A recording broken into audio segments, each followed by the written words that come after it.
in your book Pandemonium, so you write about the inefficiencies and corruption in the PSU banks. Raghuram Rajan's AQR exposed the banking system. Earlier, bankers were doing belly dancing. People you know something is hiding. Raghuram Rajan made them do striptease. So from belly dancing to striptease, he just stripped them naked. आज के podcast में तमाल बंद्योपाध्याय हैं, जो एक legendary financial journalist और author हैं। उन्होंने 7 solo books लिखी हैं, including best sellers like the Sahara story और HDFC Bank 2.0। ये कॉन्वर्सेशन इंडियन बैंकिंग सिस्टम को समझने के लिए मस्ट वॉच है। In the roller coaster book, which one would be your top 3 or 4 favorite stories which you really like the most? I know in Subbarao's last day, he invited us, Governor's Bungalow, Mumbai, and then he did the lungi dance there. What? He was the RBI Governor, his farewell last day.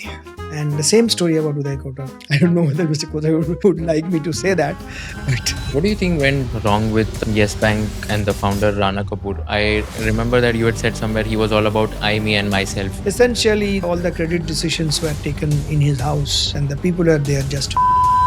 So what is like the salary of the MD CEO in a public sector bank versus a private sector bank? Public sector bankers will be 50 lakh overall basic DA, etc., etc. And if you look at the private sector, anything 10 crore plus.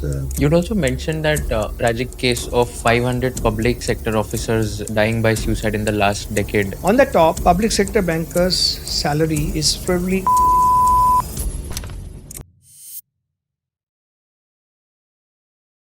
Video देखने से पहले मेरी एक request है आप सबसे। मैं YouTube analytics देख रहा था एंड वहां पर देखा कि 82.6% of my audience who is watching this content has not subscribe to the channel. अगर मैंने आपको थोड़ी सी वैल्यू प्रोवाइड की होगी एंड आपको अगर कंटेंट बहुत अच्छा लग रहा है, I request all of you to please hit the subscribe button so that we can bring you the best quality of guest and give you the maximum value possible. Thank you so much for subscribing to our channel and enjoy this entire episode of conversation with Kusal.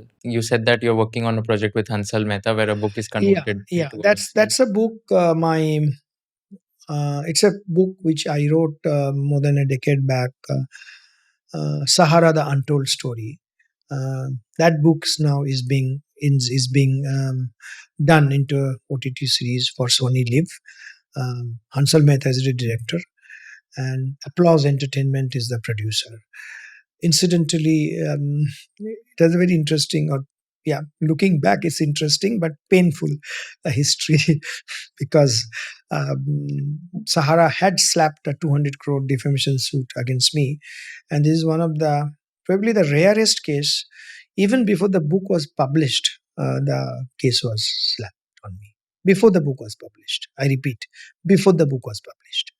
Sahara claimed that they found a copy of the book on a pavement in Kolkata near Calcutta Museum or something, and found certain things defamatory, and they filed a case.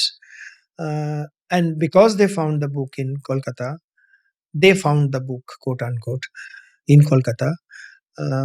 It was filed in Kolkata High Court. So you see, I live in Mumbai, so I had to rush to Kolkata and I had to fight it out. So first in single bench, and then division bench, and then of course we are moving Supreme Court with an SLP, special leave petition. And by the time Mr. Subbarao was in jail for different reason, SEBI related issue, and one fine morning I was asked why I am fighting the case, as if I am fighting the case. So then came the second phase, that out of court settlement, and that happened through a series of meetings at the Sahara hotel. So it was not very very very easy, because what happened is in Mumbai and Delhi there are lawyers fighting for me. Of course, the kind of solidarity I got from the industry, like financial sector, everybody helped me out. My then employer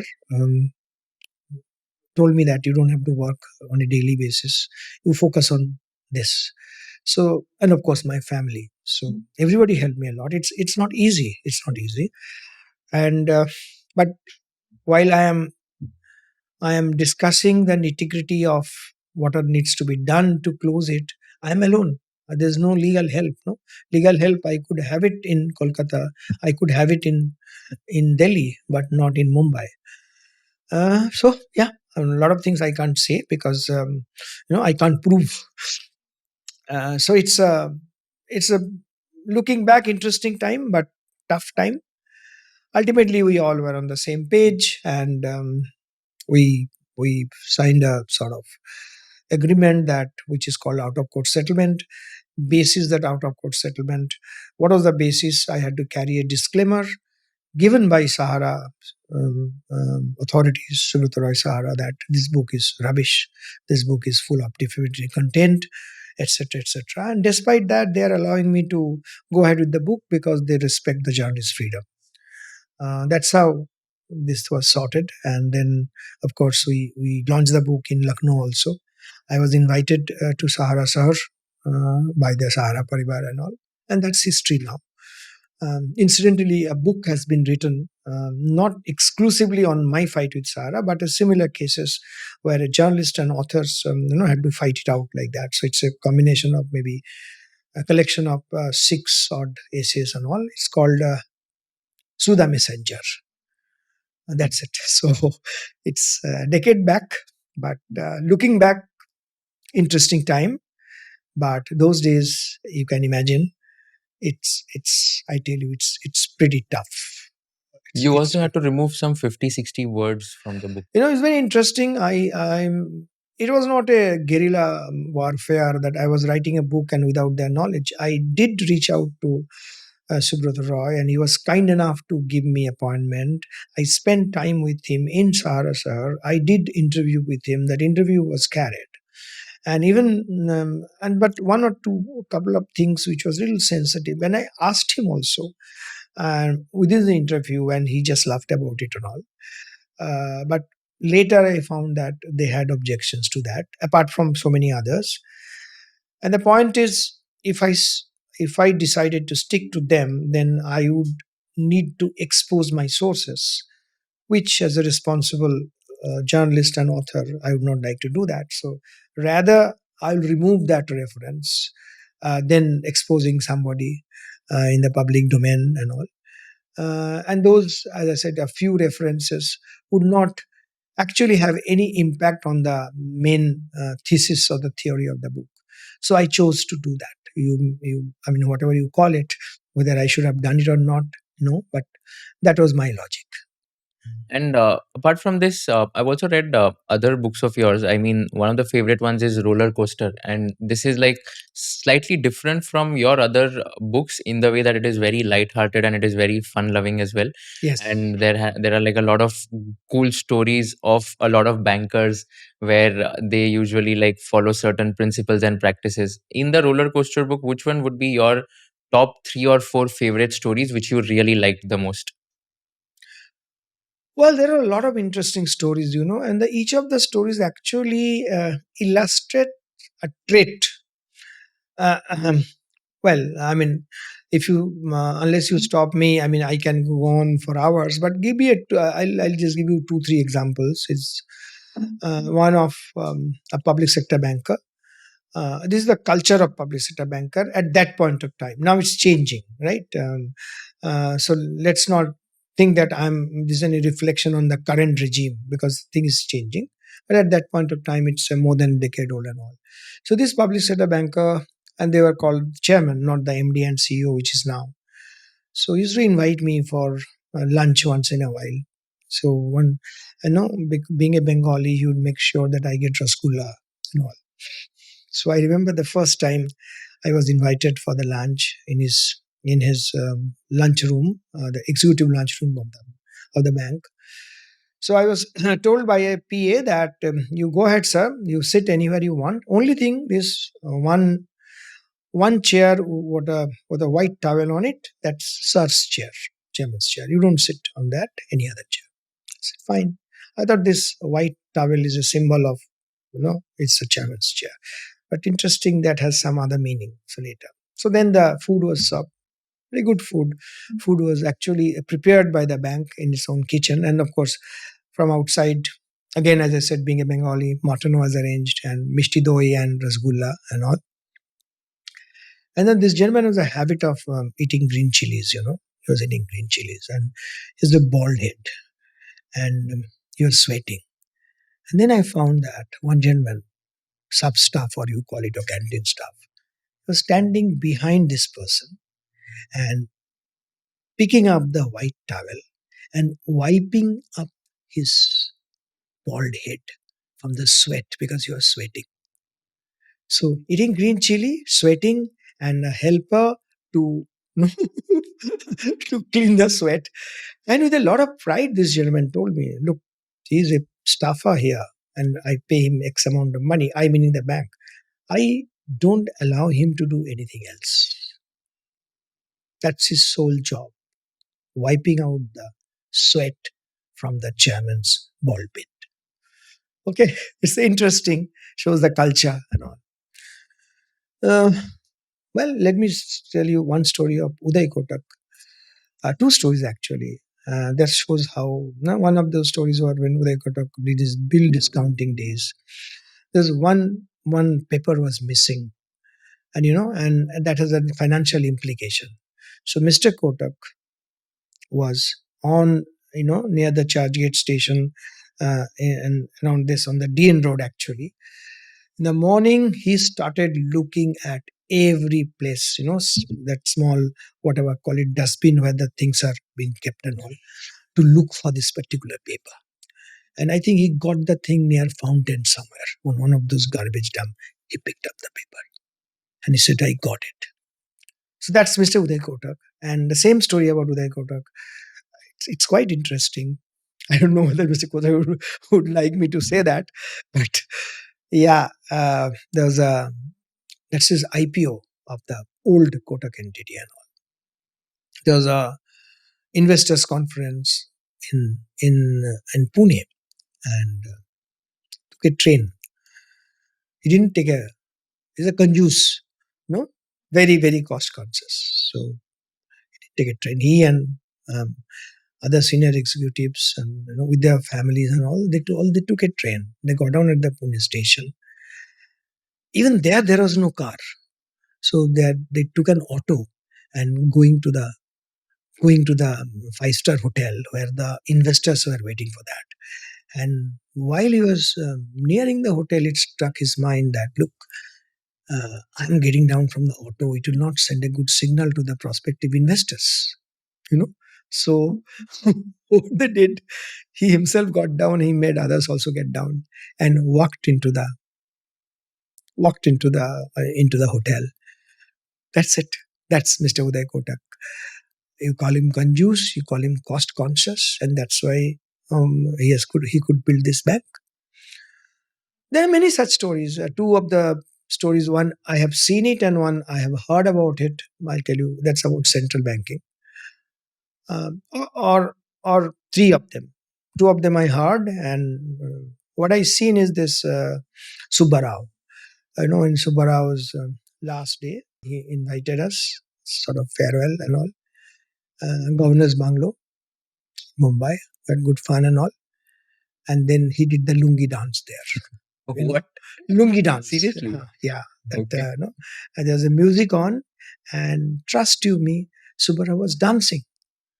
It's amazing. He did the lungi dance, and all of us were clapped and all. And nobody would dare to take a photograph and put it on social media. Yeah. Even though that was 2013, we did not do that. I think there's a created a fireplace kind of thing on the garden that things were on, and he did the lungi dance. He was the RBI governor back then. He was the RBI governor, his farewell last day. Okay. And then, of course, Rajan came. Two other RBI governor stories. One is, I am told, is this Rajan. Apparently, Rajan on a visit to China, when he was, on the Great Wall of China visiting and all, and during lunchtime, he insisted that he must have masala dosa. Where is dosa? So in China, they had to organize for dosa for him. Yeah, so that's the governors are different. And another governor, it's of course much before Mr. Malhotra. It's not about him, it's about his wife's story is this. Apparently, in the garden, there were gardeners. And the gardener's job was to tell Mrs. Malhotra. And Mrs. Malhotra also was a very senior government official. So how many limes are there on the lime tree? That was the gardener's job. Apart from looking after all the trees and all, she would ask her that how many limes are there, how many flowers are there, and that person the gardener has to tell her that. She was so meticulous about that. So yeah, these are all very very interesting stories in the financial world, beyond the debit and credit, beyond deposits and advances, profit and NIM and NPAs. There are a lot of human stories. It's wonderful. I love them. I was reading two stories and I found them very interesting. There was one CEO who had a bizarre prejudice. He would refuse loans to anyone wearing white shoes, finding them odd. And this was one of the stories which was written. And the second one was that there was a high profile banker who literally looked for signals from a goddess before approving Yes. loans. And if the file fell down in the temple, it means that the loan is not going to be approved. Yes, yes, absolutely. I've seen it myself. It's a very senior banker. Well, again, no offense intended, because that's one banker. It doesn't talk about the entire community of bankers. See, we all talk about risk management right now. And right now, at least after the Dr. Rajan, what is they cleaned up and all. Now, every banker is very, very, very, very particular about how do you appraise loan, and there are multiple ways of looking at it. Is cash-based financing, balance sheet-based financing, risk management, and so on and so forth. But here is a banker. And those days where there were no banks' exposure to infrastructure was too high, and that's the reason, of course, many of the entities got into trouble. So he told me that you think that we are we know everything about risk management, and so that we can do nothing will go wrong and all. Who takes the call? Who takes the call? I said, of course, you have your committee and all. You chair the committee, and then discussions, and then looking for data. No. Then he took me to the antechamber, and he took me to the little small temple of a goddess. I'll not tell the I'll not discuss the profile of the goddess. That will say that which community did he belong to. So I'm not going to say that. But he said, look, she does it. I said, what do you mean? He said, I'll pick up one proposal and I'll put it on her feet. If it sticks, loan is given. If it falls, which means something is wrong. And I follow this. And she knows we're doing good. That's it. That's it. So you call it prejudice, you call it whatever it is, but fun. At the end of the day, banking, the other side of banking is the fun part, which fortunately, yeah, I have seen it from close quarters. And what's the story of anyone wearing white shoes? Loan is not given to them. Essentially, this banker thought that this is very different from the other one, depending on the goddess. He had that those guys should not be trusted kind of thing. Maybe the flamboyance, maybe the style, etc. Maybe, we shouldn't trust that guy. That's the kind of thing. Just because they're wearing white shoes, like they should not be trusted. Was this the case? That was that kind of thing. He's a flamboyant guy. We don't know what he's going to do, so let's stay away. Got it. And I'll discuss about the other books as well. So, in your book Pandemonium, so you write about the inefficiencies and corruption in the PSU banks. I want to talk about how this has changed over the last 3 to 5 years, and how the NPAs or even the net interest margins, even the stock prices of PSU banks in the last 3 to 5 years have like escalated and have risen. So, what was your understanding back then when you wrote the book, and how it has changed in the last like 5 years, in your opinion? Well, it's a long story. What happened is, I'm going back to a decade back or more than that, when Dr. Rajan came. Dr. Rajan's understanding was, and Dr. Rajan, as you know, you are the Chief Economic Advisor, Government of India, so he's not a alien to the Indian financial system. He was watching it, and when he came to the governor's room, or whatever, Reserve Bank of India, he found that what's happening is this: the corporate India is actually using for entire thing the bank's money. So, for any project, there's a something called debt equity ratio. And the debt equity ratio is not static. It depends on which industry. Different industries are different debt equity ratio. But at the end of the day, I am the promoter. I need to put my money on the table in the form of equity. And then I would need to look for debt, right? Debt could be, 1:2, 1:3, 1:4, 1:1, whatever it is. $100 equity, I put it, $100 debt I need. $100 equity, I put it, $300 debt I need, depending on the which segment you are. I'm not getting into all the nitty gritty. But what Dr. Rajan found is this: very cleverly, corporate India is using even the bank money for the debt itself. It doesn't need to be, it can't be followed. It can't be allowed to do that. And of course, he found that the bank's health was not good. Banks are hiding certain things. So then what he did is something very unique in India, and globally also it's unique. It's called AQR, Asset Quality Review. What is Asset Quality Review? The banks are telling Reserve Bank of India, this is my state of affair, this is my gross NPA, this is my bad NPA, etc. RBI just says that, look, I don't trust you. My guys will go and check your balance sheet, check your books. Basically, my guys will get into your bedroom and kitchen and find out what is right and what is wrong. Okay? And at the same time, he also started a thing called Krylik database. Krylik is a sort of database which, on a real-time basis, the banks need to inform Reserve Bank of India any loan, if I'm not mistaken, 5 crore and above, whether they are getting the interest are serviced or not on a real-time basis. So AQR was on. They were RBI inspectors were all over the place, and RBI also was watching, keeping a trap real time what's happening. It's essentially what you see at airports, like the planes are taking off and coming down on a real time basis. You see that, no, and that particular, or even say large railway stations, you will find that which train is coming, so that you avoid collision. That's how it works, no, that green, yellow, etc., etc. So similarly, RBI was watching this click database, what's coming on, and then they found, oh God, say somebody is getting money on day one, and that money is leaving his balance sheet on day two, getting that money into some other bank. Now, how did it happen?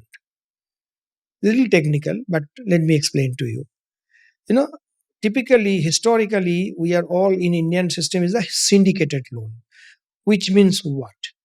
Mr. A needs 5,000 crore loan. Mr. A approaches different banks, and the different banks collectively, 5 banks or 6 banks, they give 5,000 loan. 5,000 crore loan. One gives it 1,000 crore, one gives it 500 crore, one gives it 200 crore, so on and so forth. Their credit appraisal system is different, and their disbursement on different dates. Not that on 15th October everybody is releasing the money. Maybe 15th October, one person is releasing the money. 17th October is another person releasing the money. 20th October. So there's a gap. So what is happening is this. The guy who is getting the money and all, no, he's getting that 2-3 days gap, arbitraging. So he is using that. I am paying back bank one. So bank one thing, yes, after 30 days, money has come for fine. It's performing assets, but 2 days the money leaves. That money leaves and goes to another bank, then makes it a performing asset in that bank. Another 3 days, that money leaves, go to another bank, makes it a performing assets. So that was the story is happening. And also, apart from that, there was many other stories, like say bankers are actually they had a hard mentality. What do I mean by hard mentality? सब एक साथ चलो. SBI ने पैसा दिया तो मुझे भी पैसा देना है. SBI may be 20 times bigger than mine. SBI risk taking ability is very different than mine. But because State Bank of India has given the money, I'm a much smaller bank. My profile is completely different. I'm not capable of taking any risk, but I'll also give the money. That is the kind of situation. So the obsession was to build the balance sheet. How to build the balance sheet. So that was the kind of situation. And Raghuram Rajan's AQR exposed the banking system that things were not right. And what I said, no offense intended, it's a very lighter vein. Earlier, bankers were doing belly dancing. People you know something is hiding. Raghuram Rajan made them do striptease. So from belly dancing to striptease, he just stripped them naked. And then he gave them 6 quarters. Just, hey, come on and clean up. That's the cleaning up thing started. And that was the time when some of the banks had more than 1/4 of their book bad assets, like IDBI Bank, like Indian Overseas Bank. I remember that too. And there are many more, like 30%, 28%, 25%, 24% kinds of balance sheet. So that was the time. That was the time. It's a very tough time, but thanks to our banking industry, they got it in the right spirit. They cleaned. They use this opportunity to clean clean it. So all clean. And then, of course, Raghuram Rajan's, after 3 years, he left. His successor, Urjit Patel, he was with equal, I would say, tenacity. He continued that mission of cleaning up. So he put the banks, he did not allow the banks under. They put them under PCR, which is called prompt corrective action.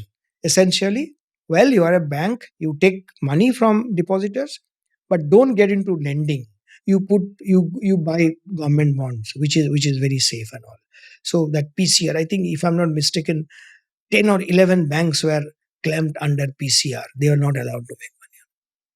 So on the one hand, we find a very aggressive, but rightly so, RBI cleaning up the balance sheet through multiple approach,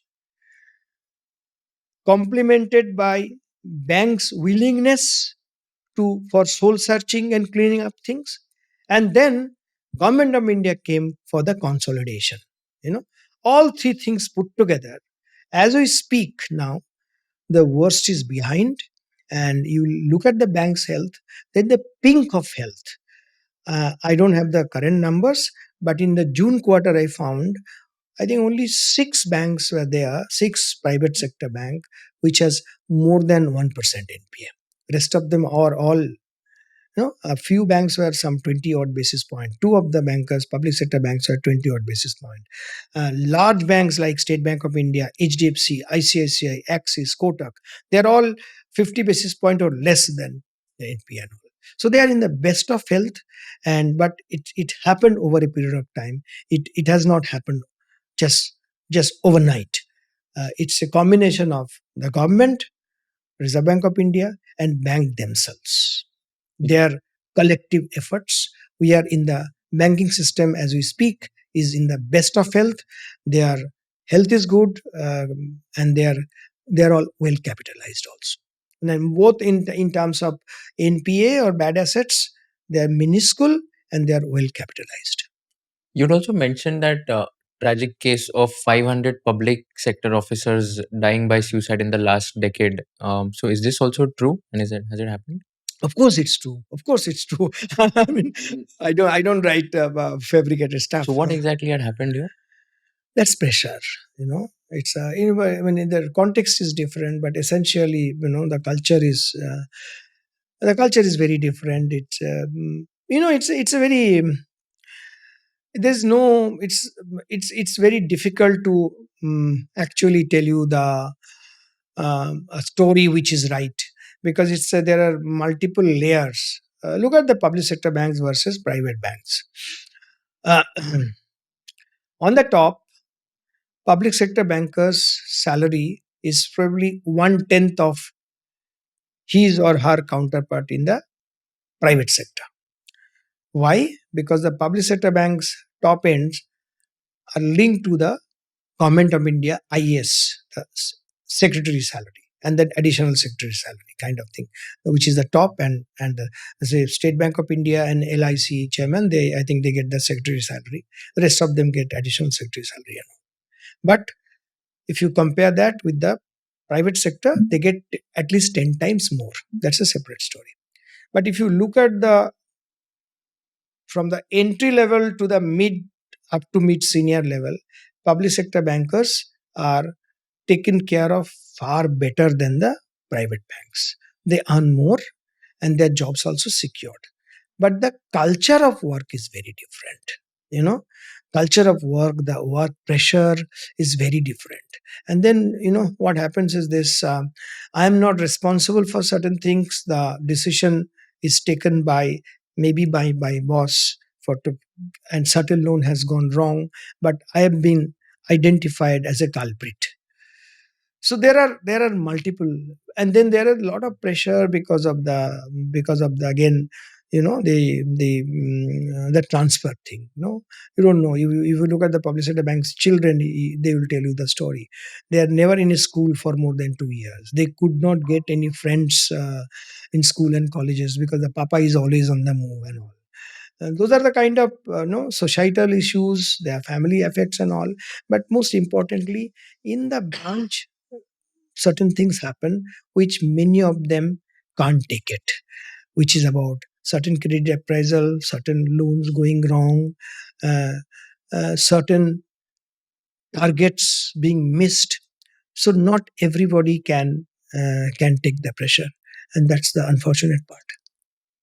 So you're saying that 500 people have committed suicide in the public sector banks because of the high pressure and like endless transfers and all. Transfer is no. I was telling you that multi layers. Transfer is one of them. That's for But family and all. pressure and the culture is like the main reason, Yeah, right? it's all. It's there's a many things. It's a combination. There's one particular thing in my column. I don't want to repeat it now. I think once I wrote about the death of a banker very recently, a few weeks back, where I gave this particular instance what exactly happened. But this is a unique instance. Every 500 are not the same. They're all 500 unique instances. And in this, like you're saying that a lot of these public sector bank officers, like a lot of transfers keep happening like every 2 years. And then because let's say targets are not met, so they'll be transferred to like a different branch. Do you think this is one of the reasons why mis-selling is also happening in this industry? And if yes, how do we solve it for? No, mis-selling. It's first of all, mis-selling is not unique to private to public sector. It's private sector also, and also it's probably private sector is more. They are under more pressure. Now, what happened is, the bankers have. What is the bank's source of income? Historically and even globally and all, one is the interest income and one is the fee-based income. And you think that perception is this: the bank which earns more fee-based income, it's a better managed bank, etc., etc., and it's also a sort of another avenue where you can make it. And there comes the selling of stuff and all. Now, unfortunately, not everywhere they are selling. What are the things sell? They sell insurance, they sell mutual fund. This is the thing. Now, till recently, now if you see, the bankers are not in a very happy situation as far as the deposit growth is concerned. So there will not be much pressure on you. But if you are going to a branch, say about 2 years back or 1.5 years back, and if you have a money left, say few lakhs, the first thing that the gentleman would, or the lady in the branch will tell you that why are you keeping money in your bank like this? You put it money in this scheme, that scheme, you will get more money. So what happened is that they were choosing fee income over interest income. Because if suppose I have your 10 lakh money is with me and this 10 lakh I can lend, I can earn money on that. And instead, I am asking you to divert this 10 lakh into some other scheme on which I earn some fees. Right? So now, of course, the banks are struggling to get deposits. So that has come down dramatically. But the focus had been for quite some time that create avenues for fee income, And this fee income can come by selling financial products. And what are the financial products? The financial products are typically insurance and mutual fund. Unfortunately, there is always pressure from the top, and you'll find very often on YouTube you'll find this boss is very abusive. Boss meaning not the bank, the CEO, but the particular segment boss, and all telling this people below, why didn't you do this, how can't you do this kind of thing and all. So they push them, and and following that it happens. And many often, unfortunately, again, the senior citizens are the targets, because they are susceptible. They don't have somebody to fall back on. Maybe their children overseas, they don't know. I know cases like where a gentleman whose children are overseas, and he was sold some kind of family insurance, life insurance, etc., which is not executable. It's not applicable because the children cannot be covered, but they have done that. you know so there have been many instances, unfortunately. This is what happened. It's uh, not only here. Even if you see the in PMJDY and PMJGY, those are the government scheme for financial inclusion. There were certain it's a part of it is selling one health insurance, very small amount, and it covers the health insurance and all. Even there mis-selling happened, because what happened is this: automatically I am a customer, the bank has cut my money for that particular thing, very small money, but I don't know what for. And when something happened to me, my children are not going to the bank to claim the money, because they were never told that I've been covered. So mis-selling is not confined to urban India, middle class and urban middle class, where people have more money. Mis-selling has happened, even these cases where all those Jandhan Yojana and all the PMGDU and all those kind of things, where insurance etc. are attached to it. People were sold stuff without their knowledge. But the good part is this: the government and Reserve Bank of India has taken, both of them have taken note of that, and they are extremely, I would say, careful that it should not happen. They are calling the banks. I cannot name the banks, but they are forcing them to reverse all these things what they have done. And there's a prime minister's portal which is pretty old, not as a new, but with the kind of aggressiveness they're actually following it. If something is missold to me, I can make a complaint to that portal, and I will be. I'm sure that the ministry will take care of that. They will call the relevant person from the bank and me on web and sort this out. I am familiar with quite a few cases where people lodged a complaint, and even before appearing, the concerned banks reached out to the customer. He said, "Why did you go there? Let's settle that out."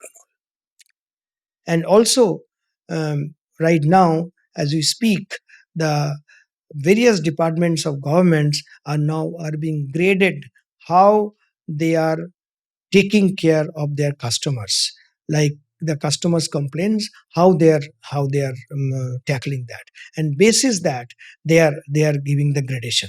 And this is not for only banks. It could be for telecom, it could be for railway ticket, different ministries, railway ministry or telecom ministry or everything. So they are very, very particular about this. So if you ask me, this is the best thing that has happened. And as we speak, the customer is taking the center stage, and both Reserve Bank of India and Government of India, they're extremely careful. And you check the banks and you see their body language has changed. What they were doing even 1 year back, doing, I'm not saying misdoing, but doing, and now they are far more sensitive to the needs of the customers. What do you think went wrong with Yes Bank and the founder Rana Kapoor. I remember that you had said somewhere he was all about I, me, and myself. Essentially, all the credit decisions were taken in his house. That's what the thing, Credit decisions were taken in his house, and the people are there just to execute it. And there are multiple ways of finding out to keep the book clean, but actually when not the book clean. And then you found that how the money was used, his family's different companies, so on and so forth. And that came to such a things. What happened is this: it's very difficult to actually hold on to it till the last day. So yeah, sometimes Reserve Bank of India takes time, and you remember it is just before the COVID hit, if I'm not mistaken, because they tried. They Rana Kapoor left, and Rana Kapoor was out, ejected out, and then new CEO took over. But even then, things were not coming. Capital was a big issue and all. My book actually graphically described all these things. I don't want to repeat and all. And then just before the COVID pandemic, um, I think there was a very small moratorium, and then it's a very unique way of rescuing a bank. A clutch of bankers, led by State Bank of India, they put in money, and that's how the bank was saved. Reserve Bank of India is a matchmaker. We at times we feel that our regulator is sleeping, doesn't know, but that may not be correct, actually fair assessment. What happened is this: regulator does keep a very close eye, but it is never in a hurry to do things because they deal with public money. And there could be a run on the bank, and there could be a systemic crisis. So at times we get very impatient why RBI is taking so long, but probably there is reason why it's taking so long. And East Bank is one such case. It did take a little long, but ultimately it could rescue. And if you see in Indian banking history, post liberalization, there is not a single bank which has been allowed to fail. I'm not talking about the cooperative banks, but the normal banks. So your money and my money is always safe. It's not safe. And there are multiple ways Reserve Bank of India find. It's always a matchmaker.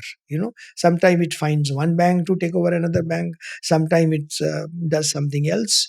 And Yes Bank case is a unique case where it is created a consortium of banks to put in the money. And then, of course, the leadership changed and all. And as we speak, there's a new investors also coming in and all and all. So that's how it's history now. You've also written 2 books on HDFC Bank, and then HDFC Bank 2.0. So can you talk us what's the most unique or interesting thing about HDFC Bank, when it was started and now, and what is 2 or 3 anecdotes or examples which have always stuck to your heart when you wrote this book, both the books? Well, say I am a journalist, career journalist, and I got into book writing by accident. So my publisher, one fine morning, I got a call from the publisher that they are interested in a book on HDFC Bank and whether I am interested. And why they did ask me, because I've been writing on banks, so on and so forth.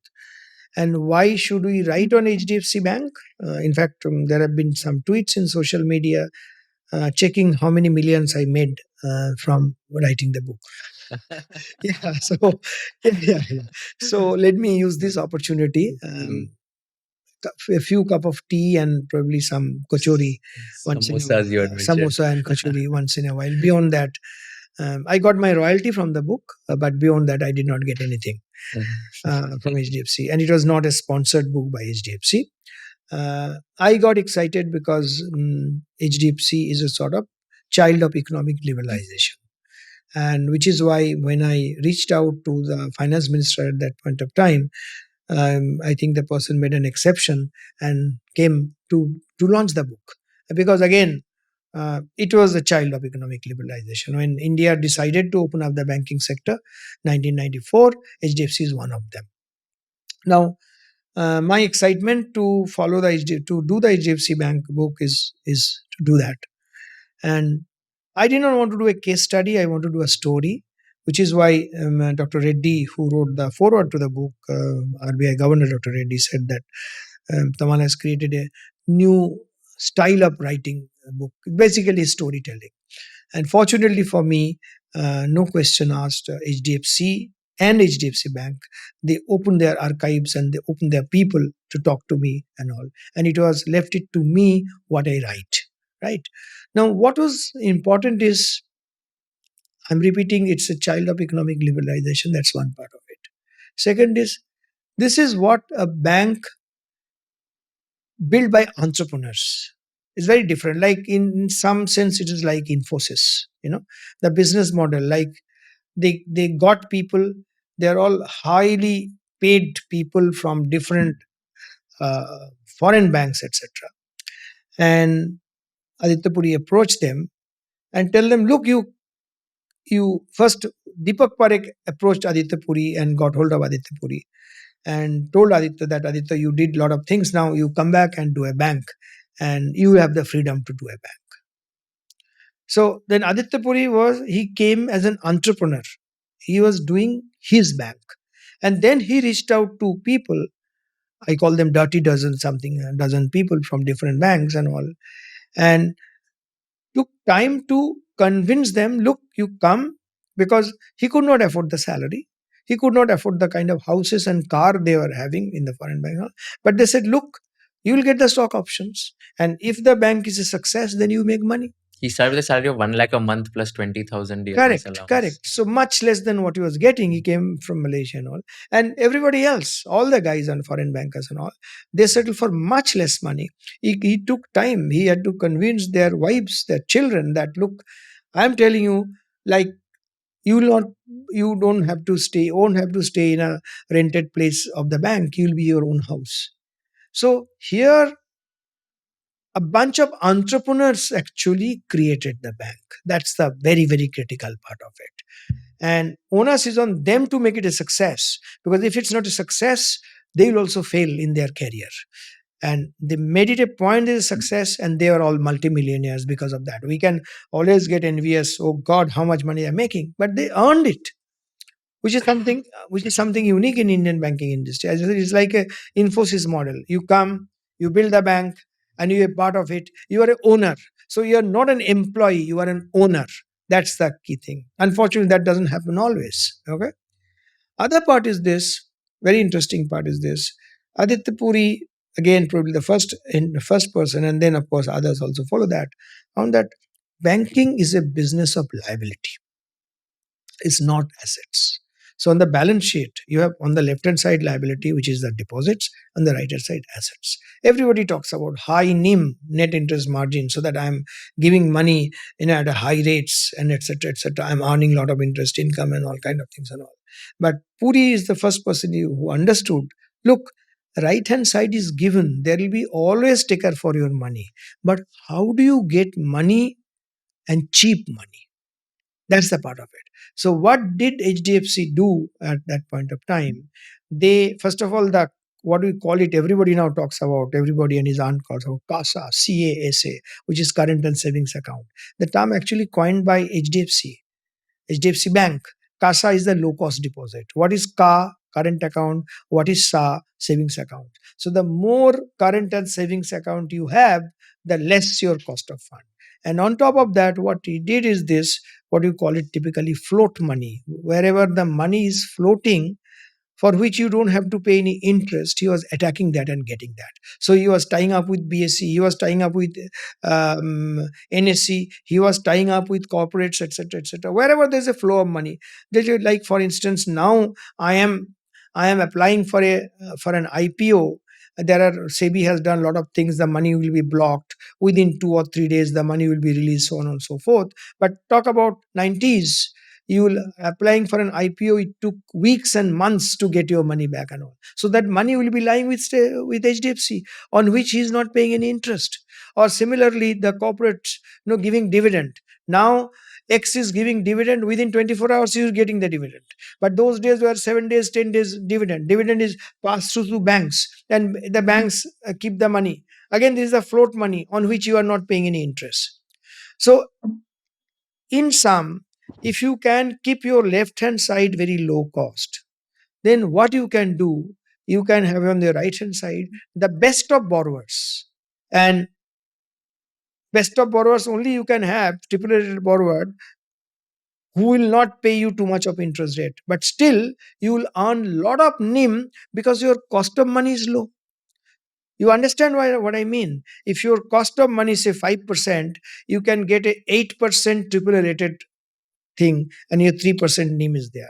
But if your cost of money is 7% or 8%, you need to pay 11 or 12% to have to get good NIM. But at 11 and 12%, you will not get the best of borrowers. So you will get borrowers who run the risk of being defaulters. So your quality of assets will get have been affected. So HDFC was the first bank. Is decided that banking is all about keeping the cost cheap, low cost. Banking is about how do you get the money. Credit side is given, and only if you can have and the money is cheap, then you can get the best of borrowers and still you enjoy this. So these are the few interesting things which differentiate HDFC Bank from others. And any idea like the differences in the salary structure? Like you were talking about the salaries of the private sector bank versus the public sector bank being quite different as well. Mm. So what is like the salary of the MD CEO in a public sector bank versus a private sector bank? No, it's anything. No, I think, as I said, the secretary's salary, you will find that probably public sector bankers will be, I think, basic is 2 lakh plus, 2.5, between 2 to 2.5 lakhs, etc. 2.5 lakhs kind of thing. And the additional secretaries, I think, 2,20,000 kind of stuff. So overall, these guys will be earning anything, I would say, maybe around 40 or 50 lakh overall basic DA, etc., etc. And on top of that, of course, they have the chauffeur-driven car and then the house, depending on that. But at the end of the day, car and house, etc., they are not money, no. So how do you reconcile this? And if you look at the private sector, it depending on it varies, but if you get into everything put together, anything 10 crore plus, for I think for most of them salary would be a few crores, and then you have variable, and then you have the stock options, so on and so forth. It's all in public domain because the annual report says that. Yep. But it's always 10 times to 20 times more between them, even though, and the size could be even much smaller. But the problem is, the public sector bankers' salary is linked to the IAS, and that is not only banks, for the entire PSUs. So if you want to delink them, then how would the other PSUs react? That's the point. If State Bank of India gets a salary of, say, much higher, then Coal India or LIC, why not? They said, why not ours? Because all of them are PSU and all of them are linked to this. No? So it's a tricky thing. Government has been trying. Last year, I was told that there is some incentive they created, which is as good as 100% of the basic it can be paid, and not only for the MD and CEOs, even from the class 4 like chief manager onwards. But I'm told that trade unions are not happy because this is a violation of some other agreement, industry-wide agreement with IBA, etc., done, which has a different kind of PLI, you call it, performance-linked incentive. So they have gone to labor court, and that's not been implemented as yet, which the last year the government tried to do that. Before that, there's an MOU concept where each of the banks will sign an MOU with the DFS, which is the Department of, in the Finance Ministry is this DFS, Department of, just make it DFS. So DFS, and based on that, they were getting something, basically on different parameters, different metrics like ROA and ROE and quality of assets and balance sheet growth and and profitability, etc., etc. But now the MOU thing has been replaced with now new PLI, which the ministry introduced last year. Again, the parameters are more or less the similar kind of thing, the various business metrics, but the union has gone to the labor court and it's not yet been cleared as yet. Let's do one interesting thing. So I'll give you some of the names of the banking leaders of India, and you have to tell like the most interesting incident or most interesting lesson you've learned from them. Mr. Aditya Puri. Yeah, Puri. I mean, there are lots of stories because of writing my books. I saw him from close quarter, but I think Puri is somebody who could actually get the work done, make people work. So one incident I still remember. He could feel that, and there was some tension among the group where people are not gelling with each other. His top guys, and if the top guys don't gel, then it's very difficult to get work out of them. So what he did is he invited all of them to his house in Lonavala over a weekend, and then of course the booze was flowing and everything is fine, good time and all. And then what did he do? Puri is a dog lover, so he chose those few guys who are not getting along with each other, and then three or four guys. He asked them to take care of his dog. Yeah, let them go for a dog walk and come back. And out of the four or five or six guys, one or two of them knew how to manage dogs, and others did not know how to manage a dog. But during that walk for half an hour or 40 minutes, when they come back and all, just understanding, because boss's dog, they can't afford not to ignore and let it. So the guys who had not did not know about anything dogs, they picked up the tricks of the dog and all, how to manage a dog and all. And after half an hour, 1 hour, when they came back as a team. I mean, all those differences and everything gone. And then, of course, evening they hit the bottle and everything was fine. Wow. And that's the end of it. So he knew how to iron out the differences, the glitches, and make them work together. Very That's interesting. one of the Yeah, things. super interesting. Raghuram Rajan, former RBI governor. No, Dr. Rajan is, he is just calling a spade a spade. I met him when he was, actually, I was the first person to interview him when he became the IMF chief economist.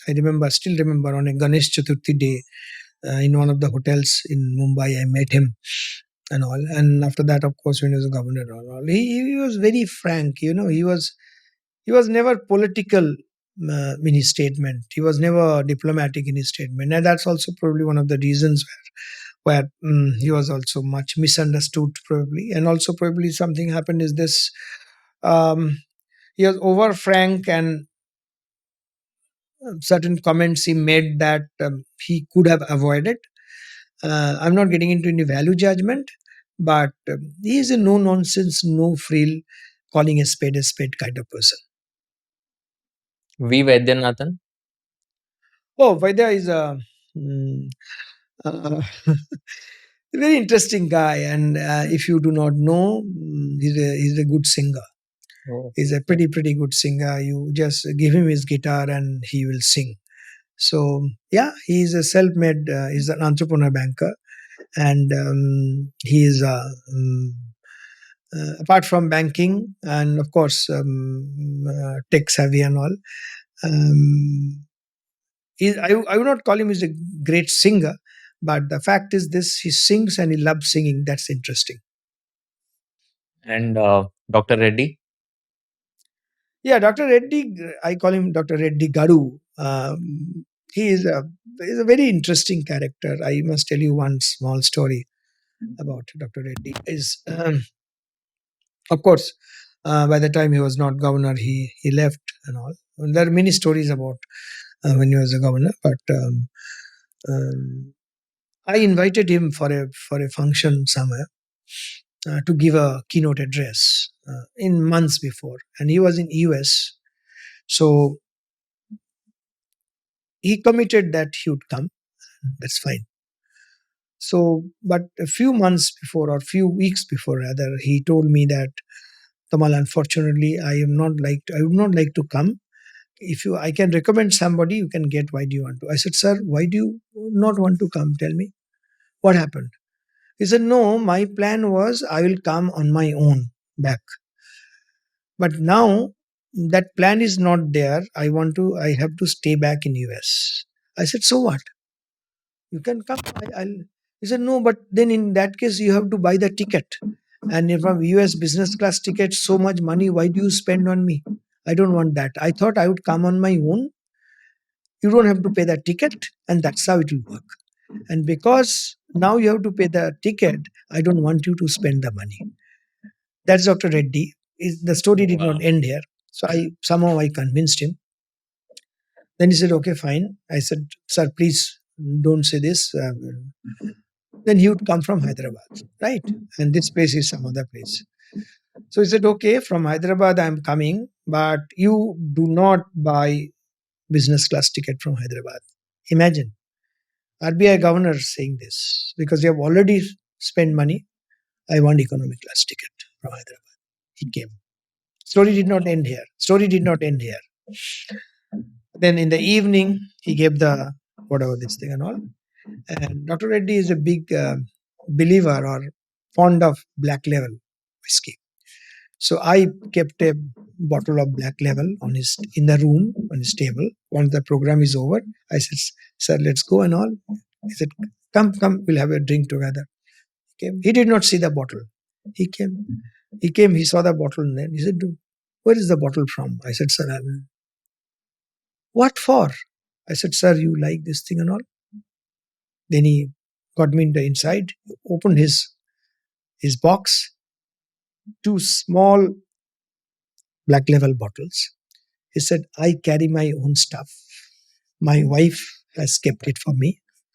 I am not taking your bottle. So this is Dr. Reddy. When it comes to ethics, when it comes to governance, nothing like that. And same thing, you are not asking me, I'm telling you about Dr. Subbarao. Dr. Subbarao is the only person, when he got into RBI bungalow, he made an inventory what all is there, like the carpet, the table, the thing and all. And when he left, he tick marked that even the painting, everything, that is still there. And there are others, I'll not name them, who actually don't mind taking away a few things. That's the interesting part. God. Very, very interesting. You've worked at a lot of media houses, Economic Times, Financial Express, Business Standard, and Mint, which was the last one. Which one was your favorite out of these 4, and why? Within a few months of joining Mint, I had a very severe accident, life-threatening accident, and I also lost my mother. But I saw how Raju stood by me. Everything one can do and much more he could do, including giving a health bulletin about me to my colleagues every day. How am I doing? Postponing the offsite which was planned because of my absence. And when the offsite actually happened, carrying me in chair because I was still on a crutch and I could not walk to the site and all. So this is something, it intensifies your commitment to the cause when you have this kind of people around. Wow. It's beyond journalism. Super insightful conversation. Thank you so much, sir, for doing this. One last question, which I ask all my guests. It's a tricky one. If you were in the shoes of Kushal Lodha and if you were interviewing Mr. Tamal Bandyopadhyay, what is one question you would like to ask him? Well, Kushal is very simple. If you are Tamal Bandyopadhyay, I just say, Tamal, don't take any offense, but you are a student of English literature. You never studied economics, business, and finance, but you write on banking, and you are writing on books on banking and finance and all. So what exactly are you fooling around? What exactly is this? So what exactly is this? Is my follow-up question to you. No, I don't know. Actually, I think probably I have the advantage of not, on a serious note, probably I have the advantage of not studying business and thing and all. So what happened is this. So I just apply my common sense, and I I try to understand things. It takes much longer. Had I have the background, probably what would I would have caught in 15 minutes. I need 2 hours to understand. But the fact is, if I don't understand, I'll not write anything. I may make mistakes. That's a separate story. But I at least I make very sincere efforts to understand. I have my teachers everywhere, in among the central banks, among the commercial banks, among analysts, among investment banks, among lawyers. So I try to reach out to them and I try to understand. And because I don't have any background, I'm not embarrassed to say, boss, मुझे कुछ आता नहीं, थोड़ा समझा दो मुझे. So that's the key to it. Unless I don't understand, I'll not write. And I also feel the two very critical things. And if I am saying more than what you are looking for, just cut it off. One is this. Actually, many of us make that mistake that whatever we study, that's it. My personal belief is this: actual our learning starts beyond the classroom. At least in my case, I found that after I left my college and university, I started learning things. And that's what I'm. And second is, if I'm writing on banking and if only bankers read and understand, then I'm a complete failure. I think the lawyers, the technocrats, the bureaucrats, everybody else who have nothing to do with banking, including my grandmother or my grandson, they should understand this. Then only I think I am successful. I don't claim I am successful, but I try to do that. But thank you so much, sir, for doing this. This was such an eye-opener conversation. Got to learn a lot about the banking industry and even got to know about your personal side as well. Thank you so much for doing this. I had an amazing time. I'm sure everyone is going to gain a lot of insights, and wish you the best for your next book that is going to come out. And can't wait to watch the new series on Sony LIV about the book that you had written on the Sahara thing. So I think very excited for both these things. Can't wait to watch them and read them whenever they are out. Thank you. Thanks, Kushal. Thank you. अगर आपको ये video पसंद आया होगा तो I request you to share it with all your friends and subscribe to our channel so that we can give you more value additive content in the shortest amount of time. हमको ये बताइए कि आपको कौन से kind of guest चाहिए. हमको ये बताइए कि कौन से क्वेश्चंस मुझे नहीं पूछने चाहिए थे, कौन से क्वेश्चंस मुझे और पूछने चाहिए थे ताकि आपको और ज़्यादा वैल्यू मिल सके, और कौन से ऐसे पार्ट्स हैं जो आपको बिल्कुल पसंद नहीं आए ताकि हम लोग ये पार्ट स्ट्रीम कर सके फ्यूचर एपिसोड्स में. So thank you so much once again for watching this episode and keep sharing all our episodes with your friends and keep giving us feedback so that we can improve and come up with better quality content.